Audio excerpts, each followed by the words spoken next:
All right. Do I have your permission to use this video in my Corrective Technique class for ATSU's DAT program? Yes. Okay, great. So first we're going to start with some spinal stabilization exercises. Last week we focused on breathing assessment and some breathing exercises. For this, I'm going to have my patient start out with some bridges.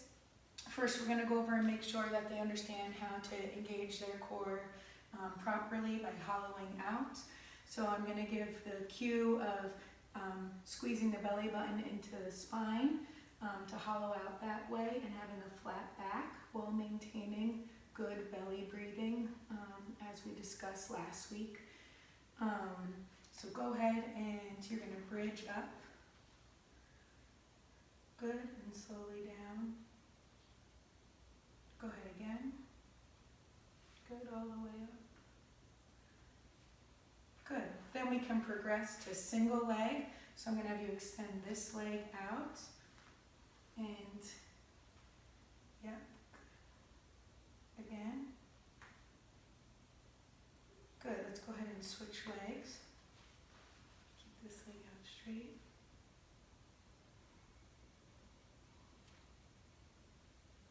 Good, and relax.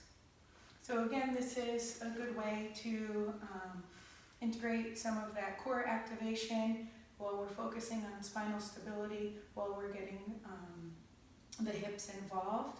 We did see again, as we changed to single leg, we have a little bit of movement there. And again, we can continue to focus on that. We can progress if the patient is ready by putting like a balance stability pad underneath there. We can start to put the patient on a foam roller as well to progress that. The next one that we're going to do right now is a dead leg with the arm iso. So you're going to reach your arms over your head, pushing into the wall. You probably have to scoot up a bit. Yep, a little more, a little bit more. Good. All right, so again, same thing. We're going to look for that core engagement. You're going to bring your knees up to tabletop position, neck 90-90. All right, so first what we're going to do is we're going to ask the athlete to push into the wall and hold for about 5 seconds. While they're doing that, we're going to focus at making sure that they're still breathing here. All right, and that they're able to do this. Once they're good with that, then we'll actually get the legs moving. So go ahead and you can alternate. Yep, dead bug legs like so.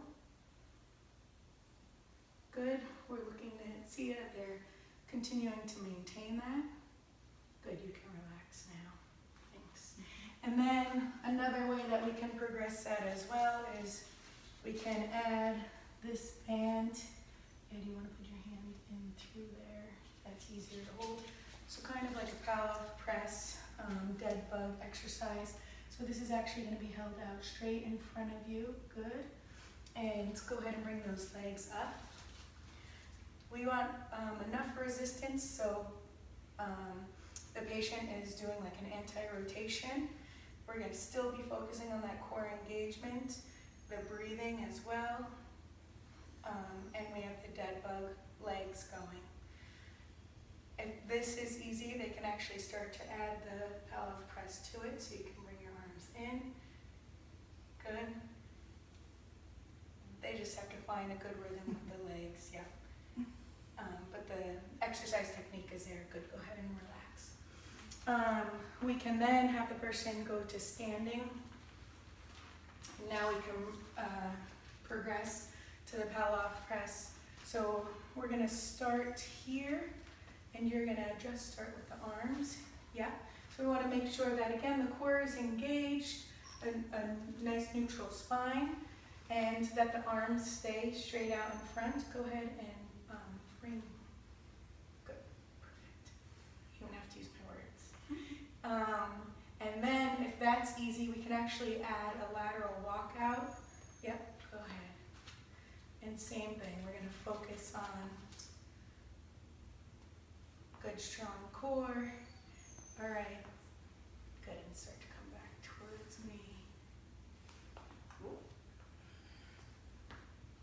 And while what we're looking for is, can the athlete keep the arms straight in front of them? And again, do they start to rotate with that resistance? If so, it might be too much resistance or they're going too far.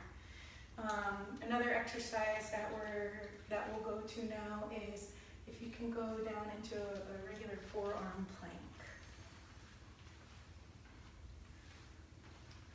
Good, so we want to make sure that the athlete can maintain a good plank position here. We have good stability here. We want to have that same core engagement that we had in those other exercises. And then of course, we would be working with them on their breathing as well. Good, you can drop down from there. So she's nice and steady there. Now what we'll do is we'll go to a side plank. If you could go on this side, actually facing that way. Let's start on the forearm. Okay. This way or the other way? Perfect. Good, and so go ahead and engage the core again. Perfect, so again, we're looking for stability, maintaining that neutral spine, so we don't have much of an arch going on here.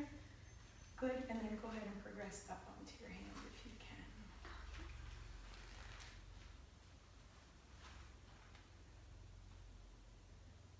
Good, go ahead and drop down. Another way to modify these is you could actually have the athlete modify by going to their knee. So popping up, yep, perfect, like this. This arm can also come up if need be. So this could be a modification as well. So there's a few progressions for spinal stabilization exercises.